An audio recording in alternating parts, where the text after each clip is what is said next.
Have a seat on your porcelain throne. It's time to talk some shit. You're listening to the Powell Movement.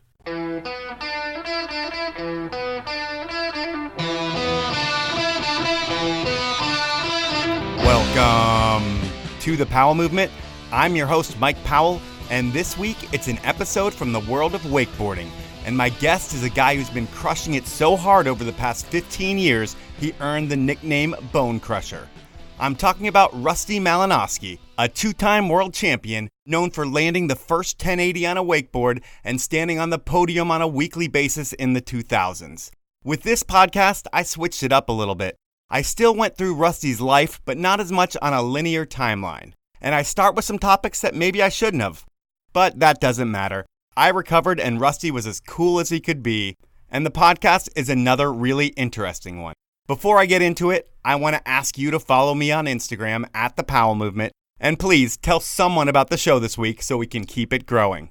Finally, I want to thank my amazing sponsors who make this podcast happen. They are Evo, Stanley, Spy Optic, and the 10 Barrel Brewery. Now, we're heading to Florida to talk to Rusty Malinoski. I'm going to start the podcast with maybe the two most uncomfortable subjects that we'll talk about the whole time. It's always fun to break the ice that way, and I guess a lot easier when it's not in person. I say that because the first thing I want to bring up is that in the wakeboard world, and maybe in the world in general, you're a monster of a dude. At least you look that way in images. Like, how big are you, or how big were you at your biggest? I think the biggest I ever was 225 pounds. Right now, I'm like 210. So at 225, that was like too big for what I do for a living. 210 is still pretty big, but I would say in my very, very best riding, I lost weight on purpose and kind of got really, really lean, and right at 200 pounds was my best weight for wakeboarding, but it was really hard to maintain that. When I say that you're big, I'm talking about more off the water. I won't say you were a scary monster type guy, but you definitely have maybe an MMA fighter type look, just big and ripped. And I would think a lot of people might be intimidated by your look and maybe have trouble approaching you. That honestly has been throughout my whole career. Yeah, intimidating look. So first look, I come off more aggressive or maybe just kind of like a mean looking kind of guy. But as soon as anyone gets to know me or spend any time with me, I'm pretty much the exact opposite. I'm always kind of messing around and laughing and having a good time. So judging a book by its cover, it's not always the case. My look definitely is probably intimidating to most people, but that's just the way I look. And when people do approach you, do you ever see the surprise in their faces when they first hear your voice? Yeah, I guess. I'm not going to say you're Mike Tyson by any means, but if you look at pictures of you, you think that you're just going to be a lot tougher sounding, I guess, just because you're tougher looking. And does that make any sense, really? Kind of just a weird subject, I guess. I don't really know. I guess that's just the way I am. Because if I hadn't seen an interview with you and first time hearing your voice, I just would expect to be almost generally scared of you as a person.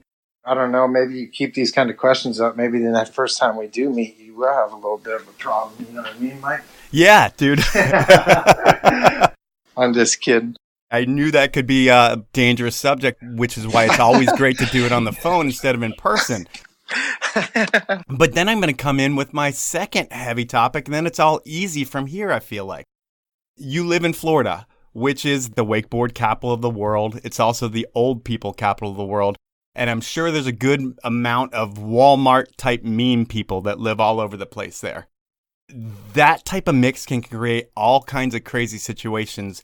And for you, in 2017, you were involved in one of the craziest things that I've read about an athlete having to be involved with. It's something that we're all involved with every once in a while, road rage incidents. And I don't know how yours played out, so we can talk about it for a minute if you're cool with that. Yeah, I mean, it's not just Florida, it's everywhere. Obviously, road rage is always going on. And I don't know, I feel like literally this day and age is like everyone's just so fast to just snap and freak out. And it just goes from like 0 to 100. It's just instant. And the situation for me, I wasn't even driving.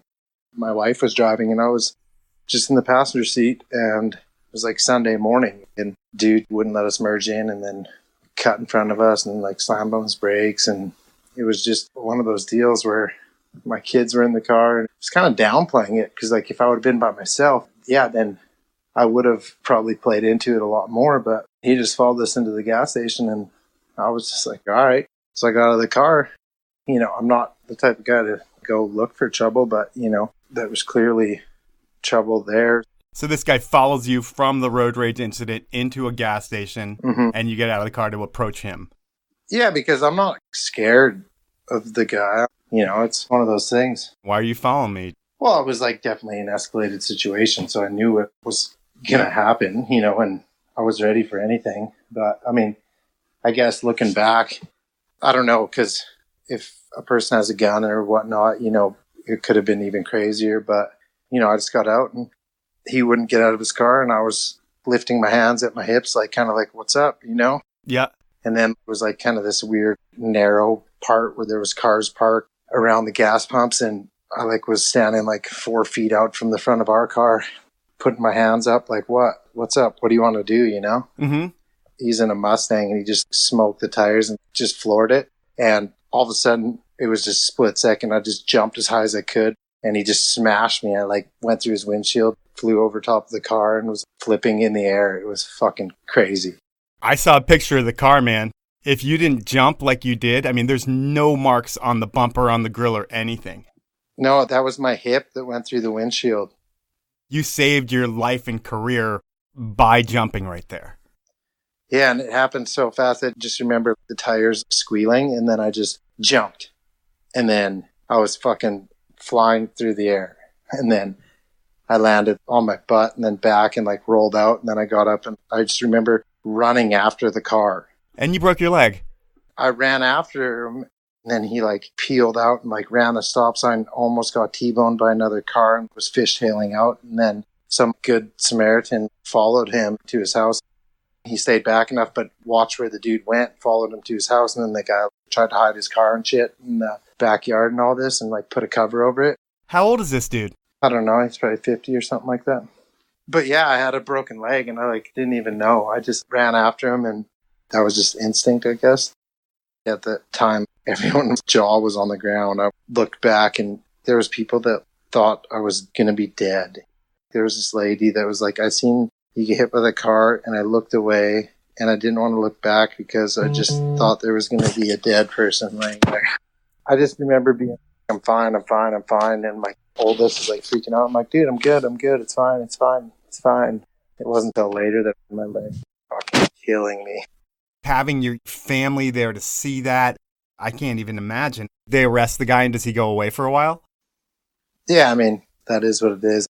I don't really care to talk about that. Yeah, of course, you try to kill someone, you fucking leave and hide your car and stuff, and then the cops arrest you, and you know what happens. Yeah, and then for you, I mean, you're a professional athlete who's not like a 22-year-old professional athlete at that point whose bones heal a lot faster. Does it take a long time to getting back into life and what you used to do? I've been hurt a lot throughout my life. I used to race motocross and hockey and all this stuff, and I've broke lots of bones and I've been injured a lot, but this was just different. I didn't even care about being hurt. It was just mentally, it was like really, really weird. I've never had someone try to kill me before, you know? Yeah, like emotional? Not even emotional. It's just a weird thing. It was really weird. It was a pretty bad time for me. It sucked. Then I started like drinking too much and shit like that. It was just a real bad deal.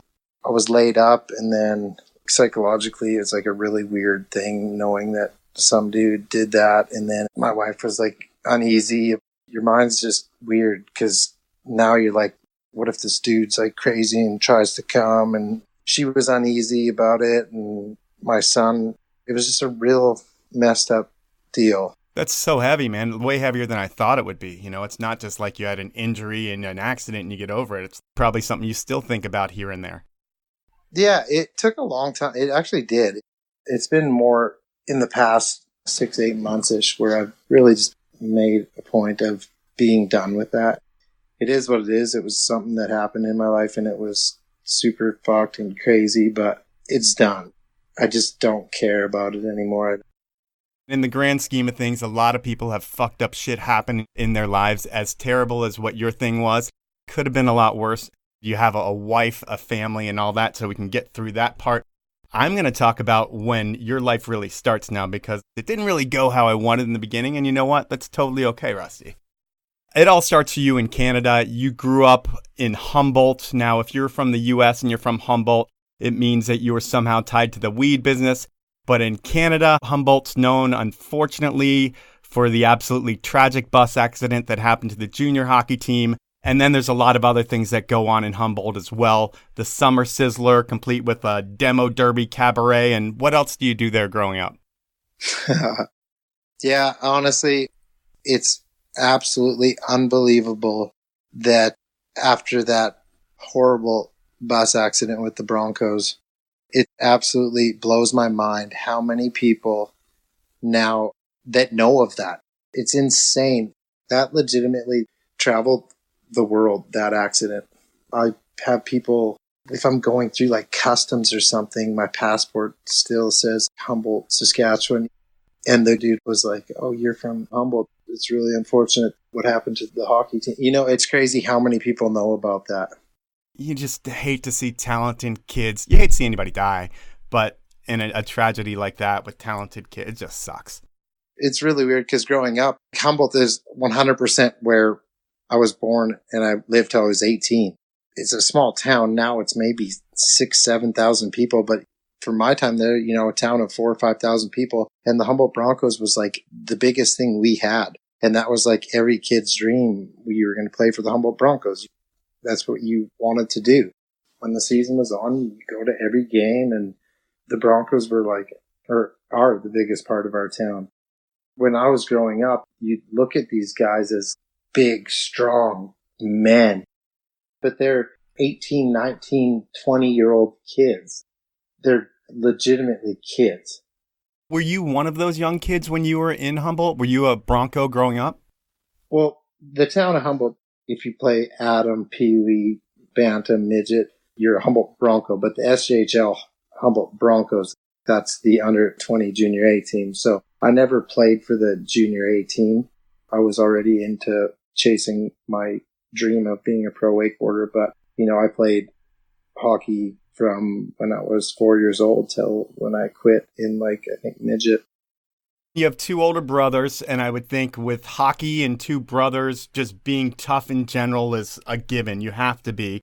And this is a broad assumption from me being American, but I look at people in Canada as having more fist fights in the U.S. We have more guns and stupid shit down here. In high school, I saw like 10 fights my whole high school. Was it a tough upbringing in Canada? I mean, I agree with you on your statement. Growing up, there was never a fear of someone pulling a gun on you or anything like that. Like if two guys had an altercation, they would just scrap. They would fight. You know, you'd go to the park at whatever time the fight was. If it was at 4 o'clock, and meet at the park, and people threw down, and that was it. And 9 times out of 10 after the fight, everyone was like buddies again. So it was different. But my upbringing was awesome. Small town, older brothers. There was always a huge group of us. We did everything. We BMX, skateboard, every single thing all summer long. We have super long days in the summer in Saskatchewan where the sun doesn't go down till 10:30, 11 at night. So a really cool upbringing. I love the fact that I grew up in a small town like that. And we were with it. We built half pipes. We just did everything. It was awesome. You also broke your arm a lot when you were younger, like 7 times before I think wakeboarding even really took off for you. Yeah, I broke my right arm 8 times. Super bad, too. Always both bones right through where I would look down and my arm would be an S, fully be broken through. And I never had to get surgery, ever. They would always put you under and straighten the bones back out or whatever. But it's really bizarre. I don't know why, but yeah, I broke my right arm so many times. And then I broke my left arm a couple times, but that was like later in life. But for whatever reason, I guess my right arm breaks easy. I don't know. How did you get into wakeboarding? Did your family have a boat? Are you guys into water? No, that's like 100% the crazy part too. Obviously, being from Saskatchewan, you're at a disadvantage right away because of how short of the summer you do have. And when it is summer, that doesn't mean that it's like awesome out. Just means there's no snow. Right. But my family wasn't a lake family. We didn't have a boat. We didn't do any of that. I just got the opportunity to try wakeboarding through a buddy that had a weird old board and a jet ski. And I got to try it a couple of times. And I remember like getting up first try, which was kind of good because most people didn't get up very first try. Yep. And then I could ride the board right away. And I remember like doing a surface 180 and stuff. And I guess it kind of came a little bit faster and easier to me than the group of people I was with when we first started. And then I had a couple of buddies that were super into it. My one friend's dad had a ski boat because he was a water skier, but we had the opportunity to wakeboard behind that, and we would ride as much as we could. You're like 13, 14, 15 years old and probably mid to late 90s? Late 14, 15-year-old is when I got to try it, and then 16 is when it was, this is the best thing ever, and it's all I wanted to do is wakeboard. That's when you quit any other sports or anything else you're doing? Yeah, like I think I raced motocross that last year when I was like 17 or whatever. But I just remember the whole time I'd be at like a race or something, was just thinking my buddies were back home wakeboarding because it was nice out. And I just remember that's what I wanted to do. That's where I wanted to be. So basically after that summer, that's 100% my whole focus. And I just zoned in on wakeboarding. That's all I wanted to do. And I didn't even think, oh man, if I do good, one day I could make a living, or maybe I could do this for a long time. I just legitimately wanted to be on the water every single chance I got. And is the water fucking really cold up there all the time? It is, yeah, but you don't know any different, so it doesn't matter. Now when I go back, yeah, the water's super cold, but when I was a kid, we would ride like the first day the ice was fully off, we would go. We would be out there. It's insane. It's absolutely insane, the conditions. But we didn't know any different, so it wasn't weird. Well, it's amazing what passion will do when you just love something so much that it doesn't matter. It's just like, hey, the ice is gone. We can do this. Where other people might look at you like you're crazy, anybody in their 20s. But you guys are like, no, we're down right now. 100%. Yeah, it is crazy when you are 100% tunnel vision on something and you want nothing more than that. What seems crazy to others, to you is just normal. Is there any other passions? Are you guys into the snow at all? Because I know your brother, Robbie, ends up becoming pretty badass on a sled. I know he did the X Games a couple times, and I know they race on snowmobiles, although I only use them for transportation. But were you out snowboarding, skiing on the sled? Yeah, that was another thing. Just growing up like that, we always had snowmobiles. When there was too much snow, my oldest brother would take me and my other brother to school on a snowmobile. It was awesome. And yeah, Robbie ended up racing snowcross professionally.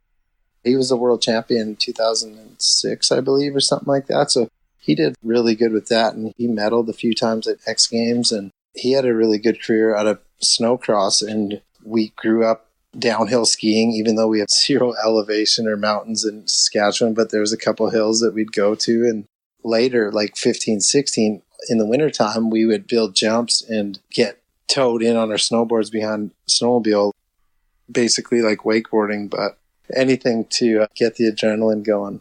Now it is time for me to take a quick sponsor break. And the first one up is Evo. And all winter I've been telling you that there is no better place to get your ski and snowboard gear. And that's true. The folks at Evo stores in Denver, Seattle, Portland, and Whistler live and breathe the sports they sell. And now that it's spring, it's time to think about your bike. And whether you need service or a brand new bike, Evo has you taken care of. They have the best brands, offer great service, and they know what they're talking about. If bike isn't your thing, Evo is also the best one-stop shop for surf and wake. If you can't make it to a store, Evo.com offers the best user experience in action sports, free shipping on orders of $50 or more, and a low price guarantee. You can find out all about the brands, the events, Evo Trip, and a whole lot more over at Evo.com. My next sponsor is another iconic Seattle brand. I'm talking about Stanley.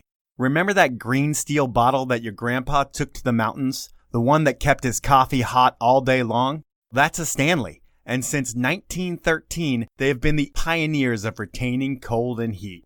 No product works for 48 hours like a Stanley. And to celebrate camping and drinking season, I convinced the folks at Stanley to let me give 30% off site-wide to show listeners. It's a limited time offer. To get it, you need to head over to stanley-pmi.com, buy a growler, some pint glasses, a legendary bottle, whatever, and enter the code POWEL30, that's all one word with the number 30, at checkout, and you will get 30% off site-wide.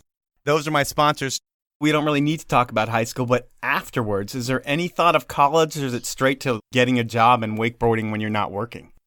I actually got kicked out of high school in grade 12, so I got to be done school a little earlier than the rest of my buddies. Well, I'm sure your parents love that. Yeah, it was a bit of a tough time there. What'd you do to get kicked out? Me and a couple of buddies weren't thinking straight, and a couple of the teachers didn't take too kind to some of the things me and my buddies were doing. And long story short, we got expelled, and I got a job and started working earlier. Were your parents really pissed? Oh, of course. Yeah. My dad, he owned at the time a implement dealer, farm equipment, so tractors, combines, all that stuff. Okay. So my mom wasn't home, and they called all of our parents to come get us from school, but my old man, he's like a good old boy, and he said, I'm working, send him to the shop. So the principal allowed me to go straight to my dad's shop and told him what happened. And he said, well, his shop manager at the time, his name was Richard, and he said, well, you better go see Richard and start working. So that afternoon I started working at the shop. Then my mom got home, and then I was fucked because then there was hell to pay when she got home. But ended up just doing some whatever BS jobs, worked at the shop, did landscaping for a bit, did some construction with the construction crew in town. And so life's pointing nowhere for you at that point. I wouldn't say that.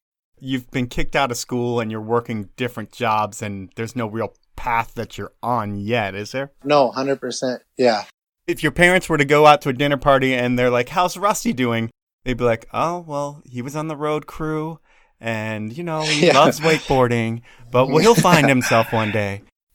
I guess you're right, yeah. But to me, I don't know. You're a kid. You don't know shit. All I knew is I worked harder than anyone, and I never really took no for an answer. So I really didn't care what anyone said or what anyone thought. I just knew that I was going to, do something fun. I don't know what it was. I just always was very self-driven, and I knew I didn't like school, so I didn't care that I got kicked out of school. I knew that I wanted to be able to buy stuff, so I knew that I wanted to have lots of money. You know what I mean? Yeah. I guess looking back now, this is funny. I had to really explain myself like this. I guess not arrogant, but I was like, I'll be good. I don't know. I'm going to do something. A really hard work ethic installed in me at a young age, and basically, when I drove to Florida, the next winter.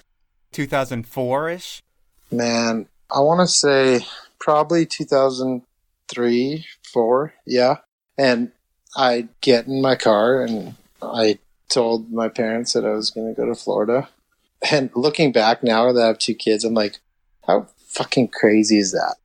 If my son was like, hey, I'm moving to a different country, I'm going to try to do this. And I'd be like, well, no, you're not. Hold up. But my dad, he is a realist. He's like, well, yeah, go do your thing. And if it doesn't work out, get to work. And my mom was always insanely supportive. Whatever I thought I could do, she would support me. And I said, I'm out. And I hit the road, and it was 46 hours drive.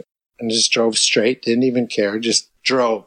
The only time we'd stop is when the car needed gas. And got here, and that was it, man. You want to talk about a man on a mission? That was it. I'd wakeboard all day, every day. Most people would maybe ride twice. I'd ride 4, 5, 6 times. So what are the knowns of this trip? Because this is your Eminem moment. You have one shot. Your parents are going to help you out a little bit, or they're going to be supportive until you have to come home. And you're like, I'm not coming home. So you go down there. But what are the knowns? Do you have a place where you're going to live? So I go to stay with Jeff here and Brett Eisenhower. Brett Eisenhower was a pro wakeboarder, and Jeff here was a Canadian pro wakeboarder, but he's working for Hyperlight at this time as like the team manager. They had this on-water apartment, was like cool little setup. Get to know them a little bit better. And basically doing all the shit chores and doing all the shit they didn't want to do, and they let me live for free. So I started doing stuff like that so I didn't have to pay rent. So then I saved myself some money, and I basically would do anything to ride, and I would do all the work that needed to be done. I'd do, and then I would get to ride or live for free. Or at O-Town, it's like a wakeboard camp. I would go and do work for them in return. Instead of getting paid, I would get to wakeboard, stuff like that. So yeah, it was just a crazy passion, and the blinders were on. There was nothing to the left or right of me. It was just straight ahead, and I just was going. Is there a social life going at this point too, or is it focused on the water and working hard, or are you going out and having beers with the boys at night too?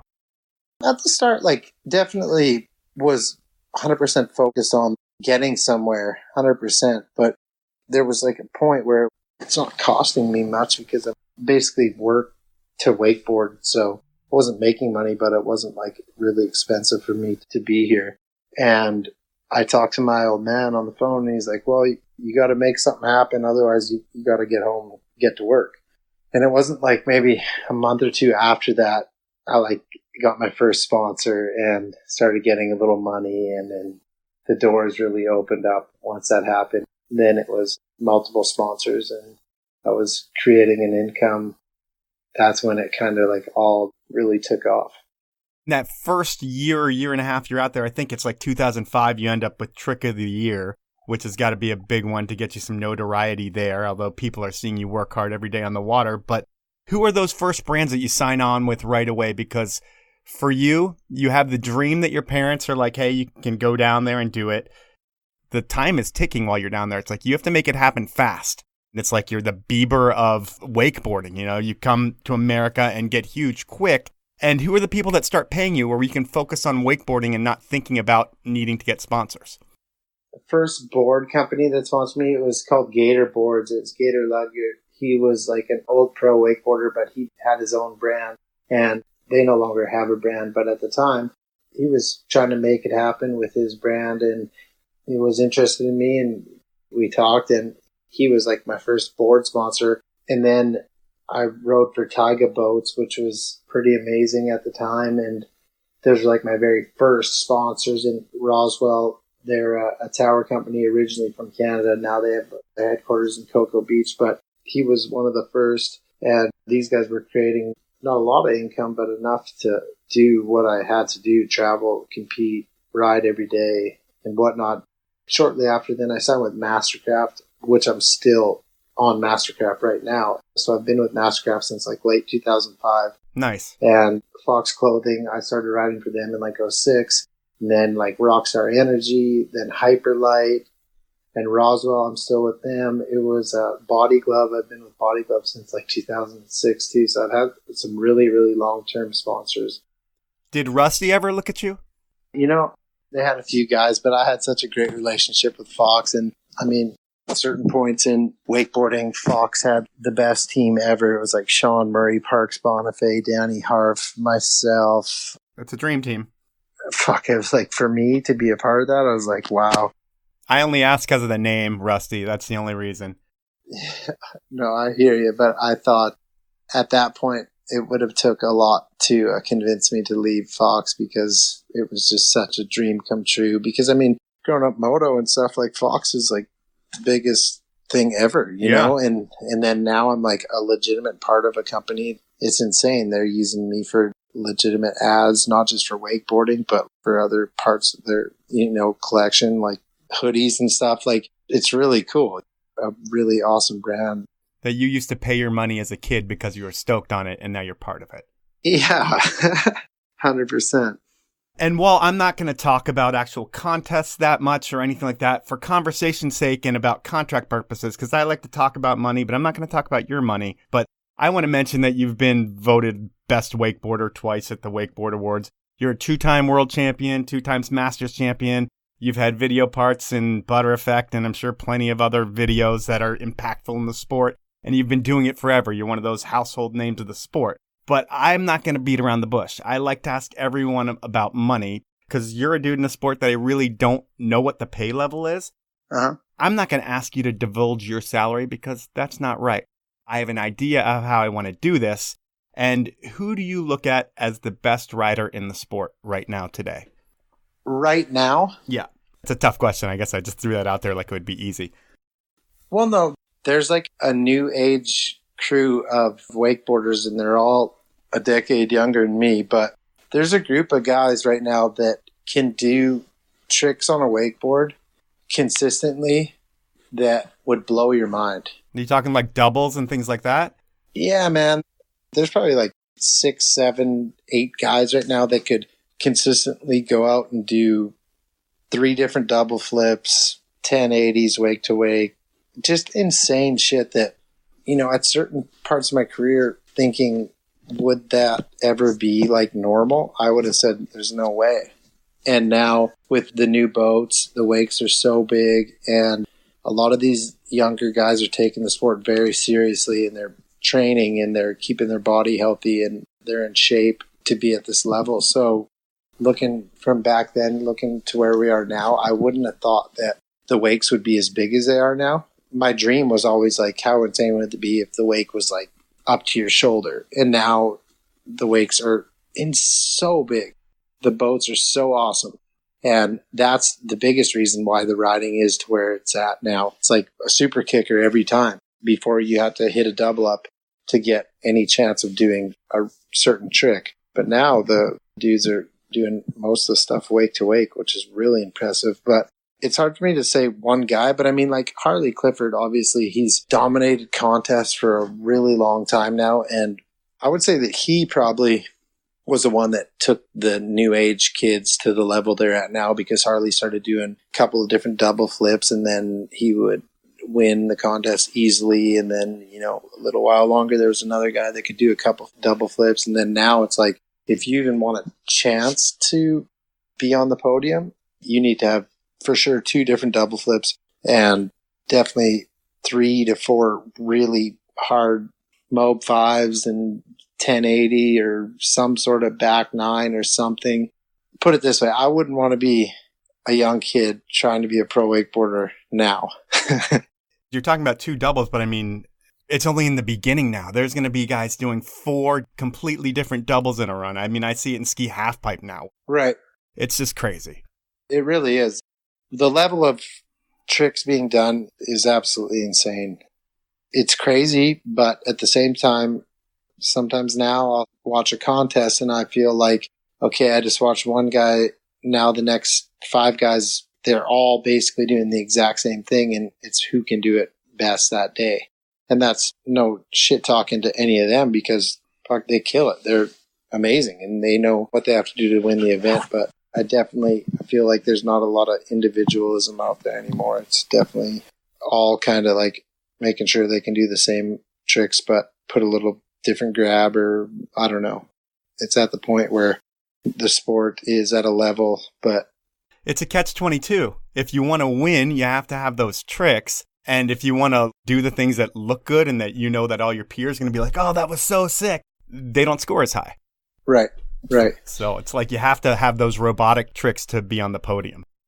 100%. So we'll look at Harley Clifford as the best, and I'm just doing this to figure out salary-wise. We're going to make up a rider. We'll call him Spence Bangaway, and he's known to the masses for being the world's youngest baby water skier. He did it at 6 months and 28 days, just 1 day younger than Parks. Right. He has sponsors, so he rides for Free Motion, which in my imaginary world is the most core brand in the sport. And how much would he make from his board sponsor, being the best in the world? This is Spence Bangaway 2019. 2019 Spence Bangaway. He's probably getting close to 60,000 plus royalties and stuff like that. So, and then he's got Red Bull, so you put like maybe another 60 in his pocket there. I don't know for sure, but I heard Red Bull does a little bit different things with their athletes. They give them a lot of opportunity, but maybe not as much salary. Okay, so we'll cut him down to 40 there. And then we'll say he's on Spy because they sponsor the podcast. And with a sunglass, what do you think you can make being a top guy?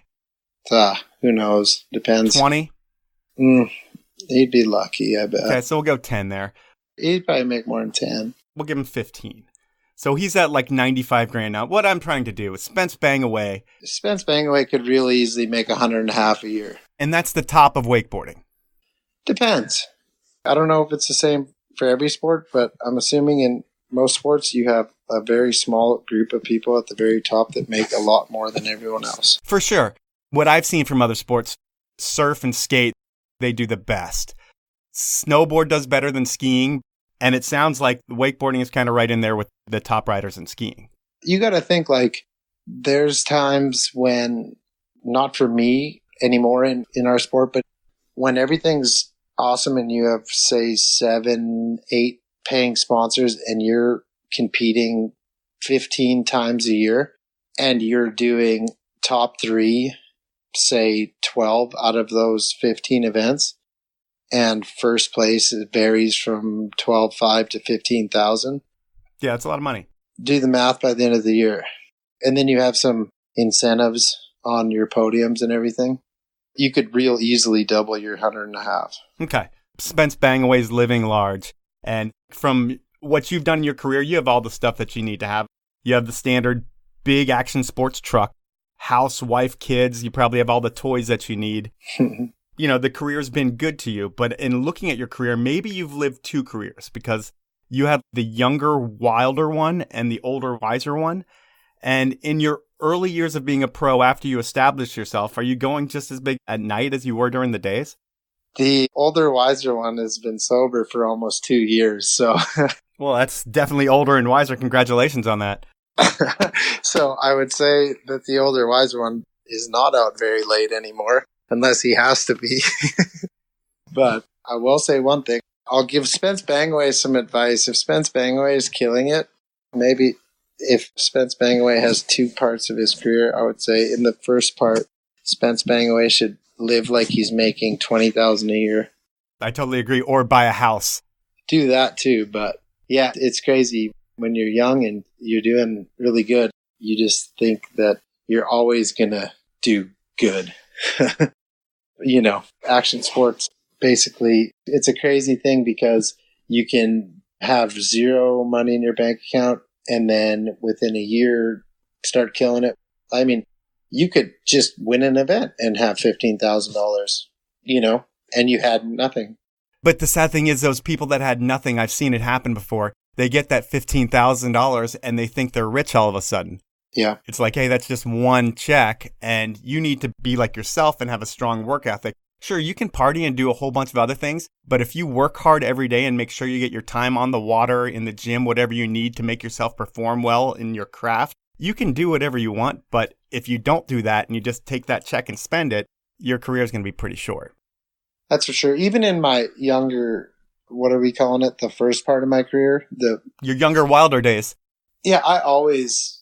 No matter how late we stayed out or how many beers we drank, I was always up early and I was always at the gym no matter what. And I was never too hungover to do my job, even though I was hungover. You know what I mean? Yeah. I live by the motto, if you don't mind, it don't matter. So it sucks when you make bad decisions, but if you don't mind, it don't matter. So suck it up and go. Now I'm going to take a final sponsor break, and Spy Optic is celebrating its 25th anniversary. Yes, 25 years Spy has been crushing it with innovation and style. Based out of Southern California, Spy is a collective of athletes, artists, and product designers who live and breathe action sports. To celebrate this 25th anniversary, Spy is re-releasing the MC3, an ode to Jeremy McGrath's original MC sunglass. The Dirty Mo 2 is a sick update to Dale Jr.'s original Dirty Mo, and the Scoop 2 celebrating Spy's OG Scoop sunglass, which started it all. To get 20% off your Spy purchase, head on over to spyoptic.com, place your order, and then at checkout, enter the code TPM20, that's all one word. To find out more about the products and the brand, head on over to spyoptic.com. My final sponsor is the 10 Barrel Brewery out of Bend, Oregon. They have been brewing the Northwest's best beer since 2006, and they encourage everyone to go drink some of their beer outside. Why? Because 10 Barrel is all about the outside. They live and breathe the snow and bike lifestyle, and they support it with events, sponsored athletes, movie projects, and more. Next time you're at the store, pick up some 10 Barrel. And to find out more about the beer that supports action sports, the events, and their pubs, head on over to 10barrel.com. Those are my sponsors, and now we'll get back into the podcast. So the world of water is different than a lot of places, and I think your story might be an outlier because getting into water at 13 and not having a boat, it's hard to be a professional wakeboarder, but you were able to do that. But the sport in general, I feel like, is different because you need that boat, and boats are expensive. This creates a smaller audience for wakeboarding than most of the other action sports categories, and that can impact a ton of factors in your career. First, is that even accurate? Yeah, it's a rich man sport for sure. The boats are not cheap. You got to either have a buddy with a boat or know someone, or your parents have a boat, or however it works out. But yeah, it's definitely not the easiest thing to just go out of your house, and you can't just like drop your skateboard down and try kick flips till you land one. I mean, it's find a boat, find a driver, pay for gas. If it's shitty weather, it's not good. There's a lot of things for sure. So I agree with you that it's not as accessible as pretty much any other sport. How many people you think do it? I think more than ever now, there's so many cable parks, and cable parks are obviously reasonably priced. You can probably go ride the cable for 2 hours for $30. I don't know. I mean, it's fair. You don't have to buy a boat. You don't have to buy a boat. Tons of people are wake surfing now.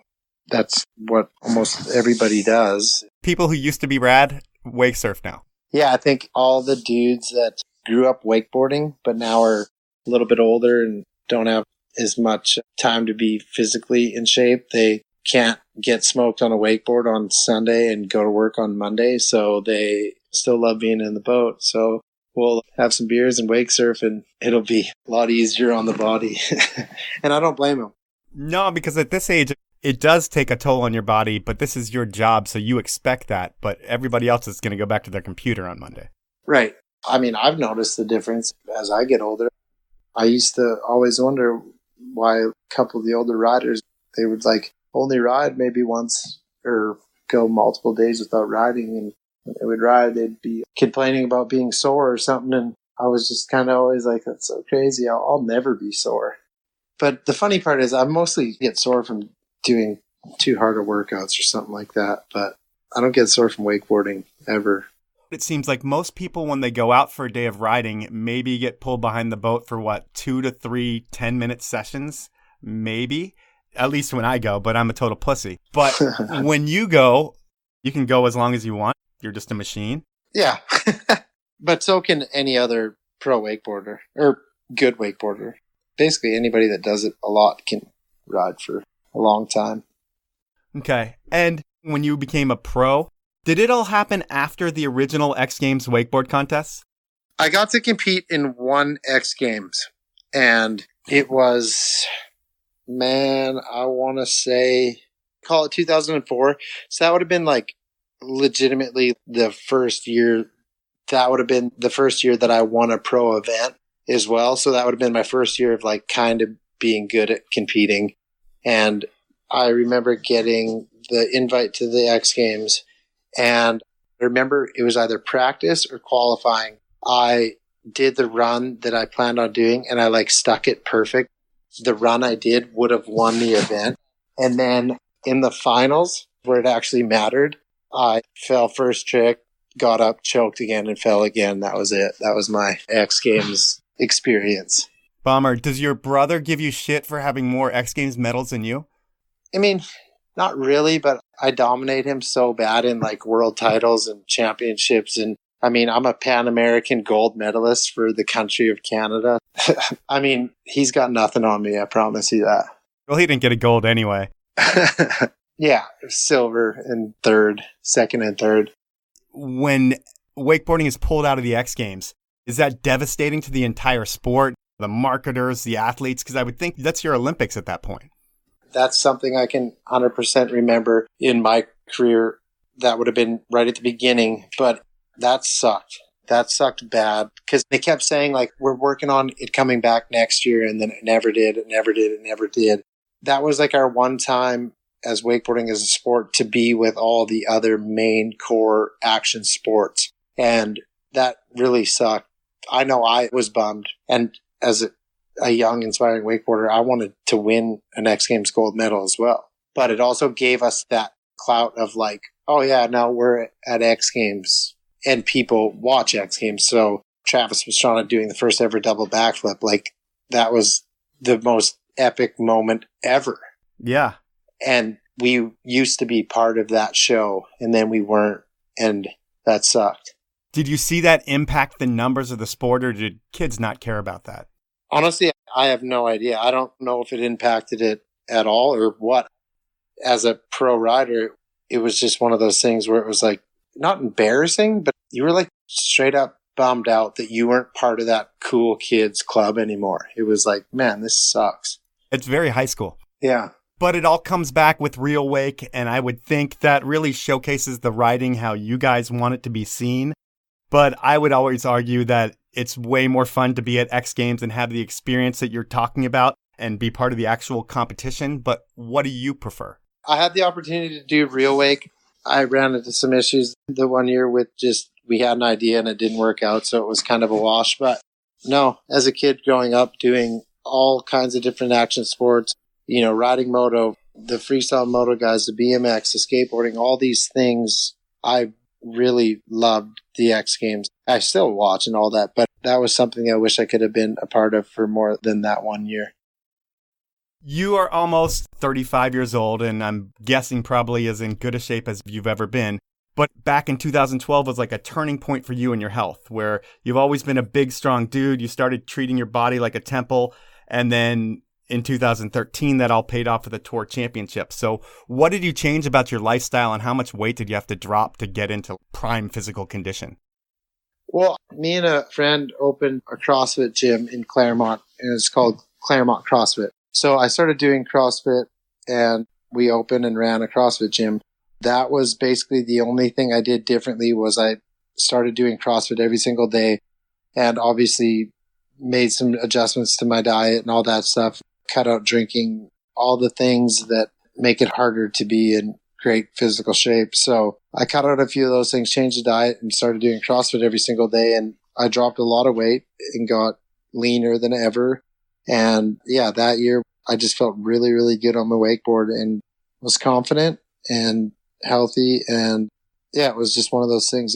As an athlete, you go looking back certain years and you can look at it now, and now you see why it was the way it was, if it was good or if it was bad. But I made a lot of really good choices at that time in my career, and it paid off. How many hours do you think you spend in the gym a week compared to how much time you spend on the water? Well, back then I would work out every day, but I would wakeboard a lot. Now I wakeboard once, maybe twice, depending if we're doing a shoot or anything like that. But I go to the gym every single day that I'm home. And, you know, I used to train when I was on the road, but I don't do that anymore. If I'm home, I'm at the gym every morning. And then the rest of my day is depending on what we got going on. But I would say Monday through Friday, if I wakeboard now 4 times, that's about it. And I'm in the gym 5 days a week, 6 days a week. That's what it takes to do it at 35 plus. And speaking of age, how long do you think you can go? Is your body showing any signs of slowing down other than needing to stretch? No, honestly, the funniest part now is I don't ride as much as I used to, but I did some filming yesterday morning and we met at 7. So I went to the gym at 5, got gas, did everything and rode. And physically, I feel better than ever on my wakeboard. It's really weird. It's so much fun having less pressure and getting to enjoy the time shooting videos or photos or whatever. I used to kind of take that crap for granted and be like, oh man, we got to do this, got to do that. But now, you know, I leave on Friday for our Hyperlight team trip to California for the week. And I really look forward to it. Spending time with all the young rippers and getting to film and shoot photos and that kind of stuff when I was like nonstop gone and craziness. That's the kind of stuff that would not annoy me, but it was just kind of like, oh man, I got to go do this hyperlight team trip. And it wouldn't necessarily excite me. Right. But now it's like, man, I'm really excited because I want to go get some cool photos and get some good clips because I'm still riding really good. So it's a lot of fun. And I think when you're having fun with anything, I guess age doesn't really matter. And I don't feel like I'm not good on my wakeboard. So it's fun to go out there and do some really cool, hard stuff still and kind of not shock anyone, but it's just like, damn, Rusty's still riding really good. You know what I mean? Yeah, I mean, it's got to feel really good when people are stoked on what you're doing. And I would also think it's like a vacation for you because when you were traveling, coming home, doing laundry, getting on a plane again, I don't think you had 2 kids, a wife, and a lot of real life stuff going on. It was just wakeboarding. Well, my oldest is 11. So me and my wife had him young. I was 23. Yeah, just turned 24. Merrick was born a week after I turned 24. So I had a lot of really hectic prime time of my career with him. And like I say, he's 11 and my wife has kept track. He's flown over 300 times. Whoa. Yeah. So I brought them with me everywhere. We were always all gone and on the road, but she's a great mom and takes care of everything more than ever now. So when I leave, yeah, it's a little bit more of a vacation for sure. I didn't realize you were that young when you had kids, but taking them everywhere and making sure you still had time with them was pretty awesome. And what is awesome now is inappropriate questions. And it's a part of the show where I get someone that you know to come up with 3 inappropriate questions and hopefully embarrass you, shock you, do something to you because I probably didn't do enough of that. The guy I have who's going to ask the questions is a Northwest wakeboard legend.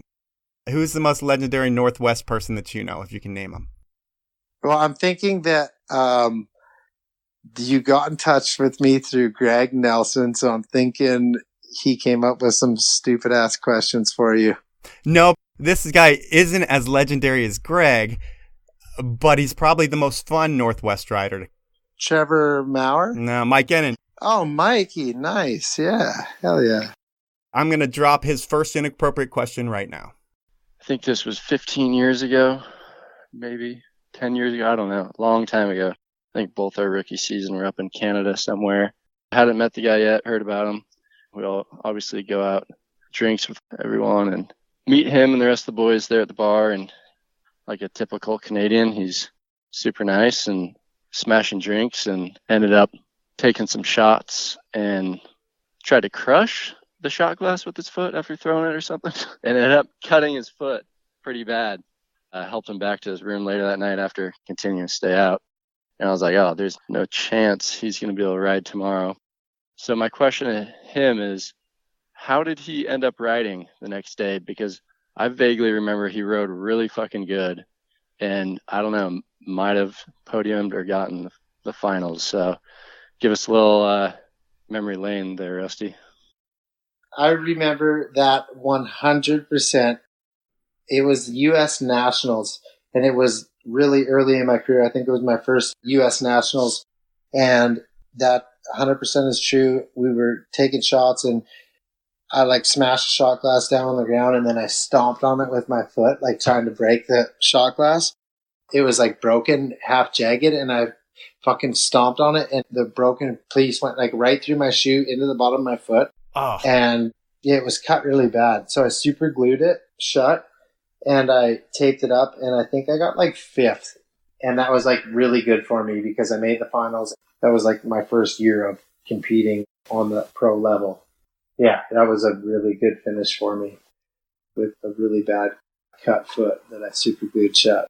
It's kind of like that motto you were saying earlier. I can't remember what your catchphrase was. If you don't mind, it don't matter. Exactly. So that's a good example of that. Let's go to question number 2. How good does it feel in the last year to have a Canadian citizenship as well? And if you ever felt like going home in the last year or so? I like it. You asked the question. I don't have to. Perfect. Yeah. Man, that is a good question. And it is like a really weird time that we're living in for sure. I'll tell you this much. It doesn't suck knowing that if it does get really haywire, that I have the ability to just take my family back to Canada. But, you know, I truly do absolutely love America. a proud American. My kids were born here. My wife's from here. I'm very, very proud to be here in the U.S. and I absolutely love it. But it is nice to know having that in your back pocket. If it gets real haywire, I have the ability to do that. All right, now we will jump into your third and final inappropriate question from Mike. Being that he was the ultra competitor through his career and I competed decently, but not shooting for the King of Wake. I don't think I ever did a full season on the tour every year I was doing it. But I was wondering if Rusty was still mad at me for beating him in the X Games and beating him in the method contest. Oh, man. I probably did at the time because I am a very competitive person. And you know what? I don't hold any grudges towards him, man. Him and his brother are awesome. I love his brother. His brother was like super cool to me when I was really young. And Mike, he's been like nothing but awesome to me every time I've ever got to be around him and hang out with him. So, I mean, I was probably like, what the fuck, man? And when he beat me, but every dog has his day, you know what I mean? But of course, he's a great dude and his brother is awesome as well. So nothing but love for them boys and no grudges. Well, I want to thank you for your time. Your career is still going, and it's the Dean Youngblood story. You had your Eminem moment. Your parents funded it for a little bit. You went to Thunder Bay, and I'm mixing up Eminem and Dean Youngblood, but you know what I'm talking about. You go to Thunder Bay, you score your goals, and man, you've been a professional for 15 years, and it's pretty awesome to just hear your story, and thank you for your time. Yeah, man, I appreciate it, and we're not done yet. Maybe move into the third portion of the career here. So that was time with Rusty Malinoski, and I think I did piss him off a little bit at the beginning of the interview. And then when I started editing it, I realized not only was my voice question offensive, Rusty doesn't even have that high of a voice. Rusty, if you're listening, sorry, man, there's no reason to kick my ass when we meet up in person. I would want no part of that, and really, I respect the shit out of Rusty. The dude had nothing more than talent and belief in himself when he graduated high school. But he didn't graduate high school. He got kicked out. So there wasn't too much of a bright future for Rusty, but he was going to make some shit happen. Fast forward 15 years, and that's exactly what he's done. He's had a long pro career. And then, after all the blood, sweat, and beers that he put in to get himself to where he has a successful life, family, and everything is going perfect, then someone tries to kill him. Pretty crazy shit. And it sounds like he's finally coming out the other side of the road rage incident. That was the show for this week. I want to thank everyone for listening. I want to ask you to review me on whatever platform you listen to me on. If you like the show or you hate it, send me an email. Let me know. My email is mike@thepowellmovement.com. Finally, I want to thank my sponsors who make this show happen. They are Evo, Stanley, Spy Optic, and the 10 Barrel Brewery. Have a great week, everyone.